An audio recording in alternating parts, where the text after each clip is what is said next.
manipur je sarkar pali banina sarkar ledi banina sarkar na responsible oi gadabani haibasima thamjage okay president role lei banina governor na responsible oi gadabani governor na responsible oi gadabani habidi ngasagi hauji kanuna khigi ngasagi Kuki volunteers na thoglaiba adugi response su ngasagi kanusna khigi governor kana his excellency governor na pibam thopado response piraktrabanina akhoi masenoina awai khum tongna ra goina leireba micham praja mayam oina aduna micham praja mayam jan nakhoi masen khanaro nakhoi masen awai khum tongna ro haibasidi yadabanina mapa mapu ama leiribanina hoi leitre hairaga budi akhoi basen tongna ba yare adubu sarkar leiribanina sarkar na responsible oibam thoi aduga ai amakatanga panjage sidai sida akhoi National Highways the 2004 again 2025 forward the highway blockade me amama taropasida khigi approximately khigi 4 lakh crores khigi sigi blockade sina maram oiraga yam awaba nangi ba haitare ko aduna sigi extortion me amama degi petrol that truck me amama sina khigi 22 crores annually pi high ngasagi kanoda highways the piri ba ngasagi illegal tax anam panjagi bada adaidu da 41 lakh crore 4 lakh crore ama pire aduga amana 22 crore annually pire aduga ngasagi 8 March na khigi denial of free movement se amuke na khoida di lautho matung hen amuke na awaba ma pire aduna sidai da record ama le jai hapetang chawrang na pajarake aduna incident se khigi economic blockade ta khigi economic blockade 7/4/11 yam chaang na tawre ko madam Vijiyaluxmi ta lakche ke oza madam khigi Kuki jo council ki side ge khoi gi thoiba khoi gi Kuki jo village Eastern Zone council na thoklei ba khoi gi press no se mo khoi ga mari lene de mo khoi khang de have statement ang khak su tholai adubu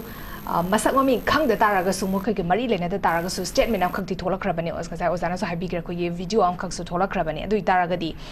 marak sida khoi gi khang de hai taraga su marak sida mo khoi gi miyam da chamam da ba ma khak ti phawal lebani hariba nakalani makki sina habe tara khoi gi khang de khote habe gi mong sina aduna natragana chamam na bam di phawal adu hariba masigi behind da khoi gi kari gumba strategy ama khak leiba oi gi dori madam ko mai thamini thank you makhoi gi ngasagi organization amana Kuki jo village volunteers haiba amana tholaba matung sidai sida amu sigumba organization amamu leite na mu haire adubu leite haraga su ngasagi khigi miyam da makoina yohoningi ba message haibadi threat ama khigi ninghan na ba chatpada kihan ba moina phawaningi ba makoigi message to di miyam da yore aduna ngasagi moina yamna singlem ba mo da sigumba organization ama leite na haraga hekta lotion badi khigi yafam thokti haina lobam thoe aduna ngasagi akhoi sigumba festival ama silapa matam sida akhoi hoi tangkhul nagalong Nscn IM aduga akhoi senapati district students council mayam amana akhoi sigumba akhoi siri festival segi chatpa matam da miyam da apan ba ye pa mata yaroi lot thon ba yaroi habigi stern action dakhul kani habigi dugumba message ama budi leire aduma pu ngasagi akhoi siri festival asida mapung phana bana kanna wana hona jariba asida ayet pa pirak leba asida ain gi oiba thabak amata paikhat pirak tabagi paikhat pirak pa u da base akhoi miyam prajana akhoi ngak taba angak pa phau taba ngamde aduna akhoi ngasagi national highway sing sida free movement phangan da base akhoi fundamental rights miyam ama akhoi mokoina akhoi yamna violate tawrakpani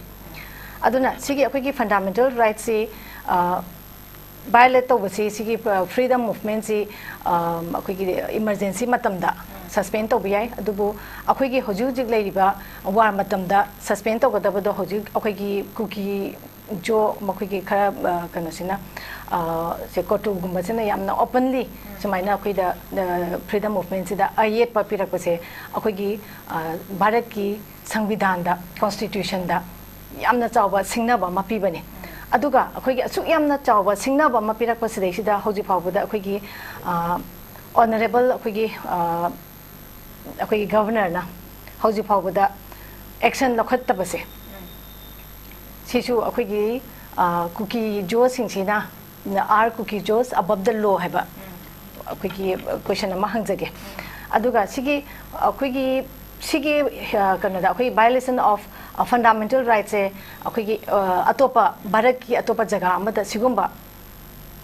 thodok se thopa leibra violation of free fundamental rights it's not happened to anywhere in India aduga akhoi governor his excellencies na hoji phawbada tumina leiraga akhoi this kind of akhoi act of terrorism on the highways se sida action khar di lokhapam thoi aduga ngasai gi akhoi national highways de sida akhoi revenue myam ama lokhatla kanda illicit oiba lamhenba kangbu kharana revenue lokhalaba matung sida akhoi gi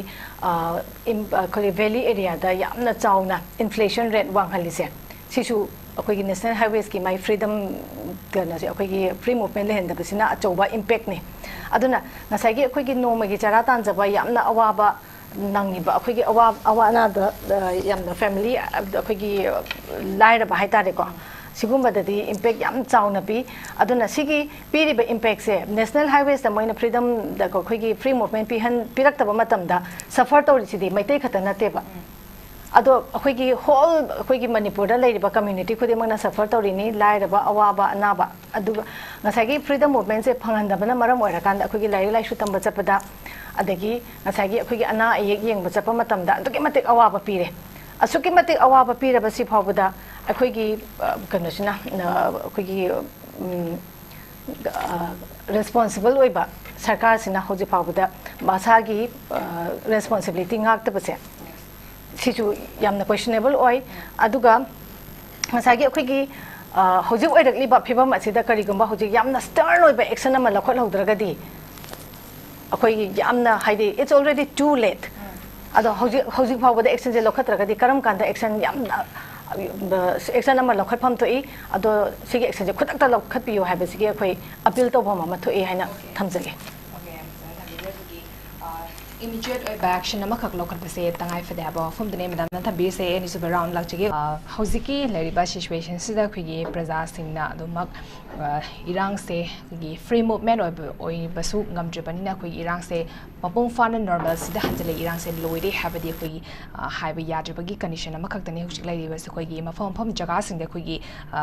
free oina chatpa yabagi condition se hojik leitribani aduga at the same time hojiki khigi pangtokani haina tawrei bai khigi yamna maroi Ceremony festival asida so khigi chatpa yani yaroi habigi oi organization singna khigi threat torokpa warrant torokpa masida mo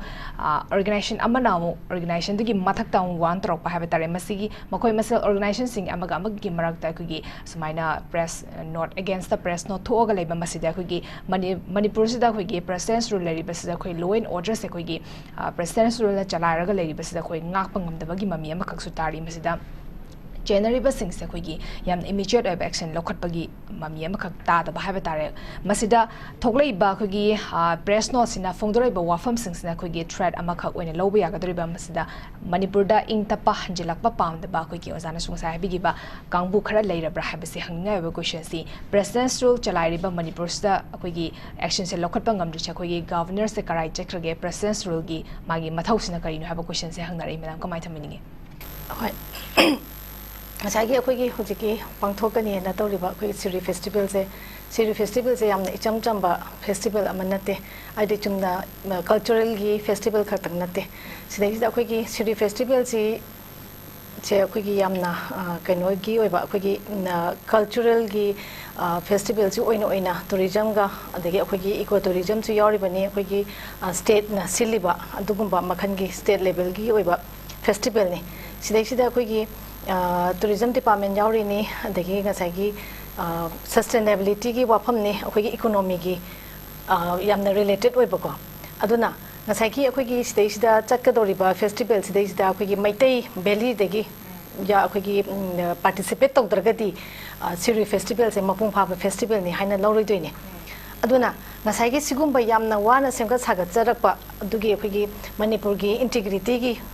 akhoi gi amana amagi akhoi gi economically interdependent oirapa hana gi interdependent oirapa dugi mathakta ke hena yamna phajaba bonding ama relationship ama semgalakpa manga suba duki matik phajaba festival ama sidai sida sumaina athingba pirapa habese akhoi gi manipur gi integrity da against the manipur gi integrity da mayok ta lakpani haina akhoi na logani aduna akhoi gi manipur gi integrity gi mayokta lakpa sigumba akhoi gi organization sing sidi law gi matungin akan ba cherak pibam thoi habase akhoi na demand to gadabani appeal na taba demand oina to gadabani yamna akhoi gi his excellency akhoi gi huji president rule lae president rule lakna hoji phawda kamta action ama lokhatri base kari no habase question khatang to bana tabada akhoi na micham praja mayam china akhoi gi ihu ama hogatpa ma changbra habase ma thamjage aduga ngasai akhoi gi sigi festival si yamna eco friendly oiba aduga makhan gi project ni habidi akhoi na sidagi valley degi chatliba micham praja mayam se ada festival da saru ya basatliba mayam se akhoi gi 5-star hotel da natragana building da yamna akhoi gi yamna nungaya kana tongna leibana te akhoi gi homestay sem dana sadana akhoi gi amaga gi intermingling akhoi gi valley ga hill ga gi micham mayam se yamna nushina bagi bonding ama semgalapa aduguma makhalgi festival ne aduna sigi festival sidai sida akoina integrity gi wafam ama yaure sida ado integrity gi wafam je ngasai gi khoi miscreants kharana disturb tor akanda akoi gi ngasai gi kaina nambagi phibam ama silak pachidi akoi siri mai pa oi kai gana haba matamda akoina makoina phanayamna akoi gi da yaikhai ba thingai ba phanayamna pirak pataraga su akoi gi historically akoina manipur gi integrity di kai ba yaroi hai ba se akoi adum lauraga dum lakpani lauraga su dum legini kai ju ka heloi aduna ngasai gi emergency matamda akoi gi national highways da akoi gi free movement se pi bas akoi gi suspend to ba ya ba se hauji Kuki na akoi gi terrorize to rakanda Kuki ngasai Kuki habadi aina Kuki general ina lawjabana te Kuki organization akoi gi miscreants me amsina akoi gi emergency lautopagi type da article number 352 je mokoina akoi gi exercise to rapagi type da lapase akoi gi fundamental rights 19 kana se article number 19 je mokoina violate to rapane aduna sigi violate to abanina what actions can be taken against them habase si akoina press to bam thoi akoi kana mathau to raktaba habidi hanana akoina PR la tune matamna akoi gi state akoi mayamna question tawi la cm lauthopiro aida lauthopigre lauthokraba matungda hoji akoi PR la kan da so dum akoi chapmana ba phibam da dum leire ado hoji micham praja mayam chena akoi gi honorable kanu da so akoi gi ngasai gi his excellency akoi governor da so question ta bam thoi action to lokhot bam thoi aduna action lokhatri se kari gino lokhat piu habisa akoi demand to gadabani aduga akoi gi ngasai gi siri festival gi sidai sida ngasai gi akoi gi ozana pan bi gi ba akoi gi magi kano se akoi gi pambi sigi magi size akoi gi hana yamna chawram badagi akoi gi dwarf ki size da lak pase sisu akoi gi ecology da yamna akoi gi akai ba lak ba akoi gi biodiversity je loina disturb oirak ba aduna sigi biodiversity je kadi dagi disturb oire ino haibasi jo akoina maram thigat pham thoi aduga ngasai gi akoi gi kano se yamna hard work to rakanda yamna thamoi singna thabak sujaraga leramba mayam se akoi gi poppy cultivation ji lakpadegi ngasai gi easy mani pa mapa miyam se haibadi laina talaga yamna thuna paisa pai ba pa mapa aduga ngasai gi akoi gi resources leiriba mayam se akoi gi exploit to rakpa exploit to against the ista ngasai akoi gi elite class kharana paisa yamna pairaga adudagi chendharapa machung khara duna akoi gi general public te yorapa aduna akoi gi miyam sina asuki mati waraba inflation rate wanga aba si phawbada hoji phawbada dum khang ga leire akoi gi khang ba yam kan lai tare ko akoi gi khano se manipur gi miyam praja se ado khang ba kan bagi se limit amadi lei ko ado the limit say already crossed over na lawi limit crossed over banina ngasai gi akoi gi lawpham thopa action kharadi micham praja na sudum habedi demand tawdana ko se khara ta honjaninge aduna ngasai gi akoi gi national highways da loriba akoi gi kano se illegal tax mayam se sisu lawbam thokte adu aina tajagi bada yam angapa amana ngasai gi national highways da loriba illegal tax mayam se akoi gi mamang se hida akoi gi mokhoi ga wari sanaraba matungda tok toro matungda some percentage handhara goina lobiu habigi amakha mokhoi da appeal to bagi amakha tagi ba sibu miscreants atuga ngasai gi akoi gi illegal oiba adugumba group to da percentage handhabiyo ne request to buse ngasai gi low riba illegal tax legalize to bane haina thamjage asi chu angakpa amane low ba yade low roi da bane noi low ba matam da moida punishment legal punishment pi ga da ba makoi da non jaraga haijara kanda some percentage khara ta biyu na request to riba si chu angakpa amane aduna ngasai gi akhoi gi sidai da senari ba organization khuding makse akhoi gi legal gi oiba matik chaba action local ka dabani habasima thamjagi galashna padai medan lo shana tanga lakcharge khoi gi conclusion point so medan na pibiro khoi gi hausi thokriba kuki jo village eastern zone gi makiri gi thokriba press note gi against sabitar Nscn amna khoi gi warn press note amakha su tholai bani masida hari basi khoi gi asigumba makhata na haidi miss ke hani khoi gi miss information obiya ba miyamna panic oi baya ba duga mari lene da ba pot se khoi gi community amakha ta khoi gi threat ki mong da lakpa pot se matung da tholok taraga di masi khoi gi naga amadi Nscn am particular oina masida challenge direct challenge torok pani hane logani habagi statement am khsu wafong khsu yauri aduga hariba pot se lakrabani na kaigumba hing any situation amada haidi pam da incident amakha tholok matam da hariba ani shigi marakta conflict torok pa yabagi khoi gi possibility la yana khanbi bra kamai thamini lo shilakpada possibility se adum leiroi haningai di leite tabu ngasagi who is going to be responsible haiba amale sigi che khoi gi hojite manipur je sarkar pali banina sarkar ledi banina sarkar na responsible oi gadabani haibasima thamjage okay president role lei banina governor na responsible oi gadabani governor na responsible oi gadabani habidi ngasagi hojik kanuna khoi gi ngasagi kuki volunteers na thoglaiba adugi response su ngasagi kanusna khoi gi governor kana his excellency governor na pibam thopodo response piraktra banina akhoi masen oina awai khum tongna ra goina lere ba micham praja mayam oina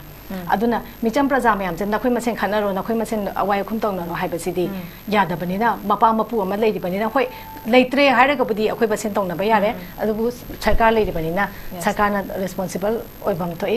aduga ai amakatanga panjage sidai sta akhoi gi National Highways the 2004 degina 2025 forward da khoi highway blockade me amama taro pasida khoi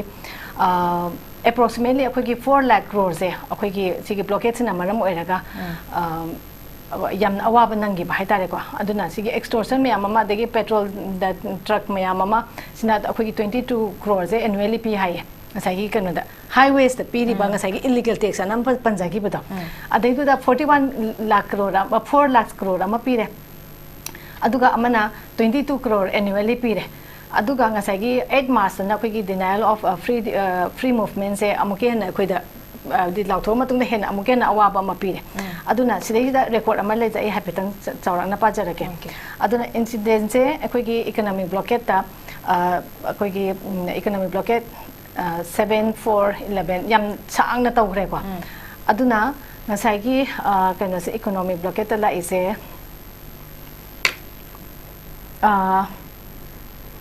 2010 mathanda da koi 224 days ka economic blockade lai kre ko aduga ngasai gi sidai da koi moina extort to rise koi 21 lakhs 13,005 kano se crore se extort to we sigi 224 days days da aduna ngasai gi sibaw da ekoina yam aina yam samlapna haraba matam da sidai da akhoi gi sigi kanosina illegal tax meyam sina akhoi gi miyam da piri base akhoi gi achamba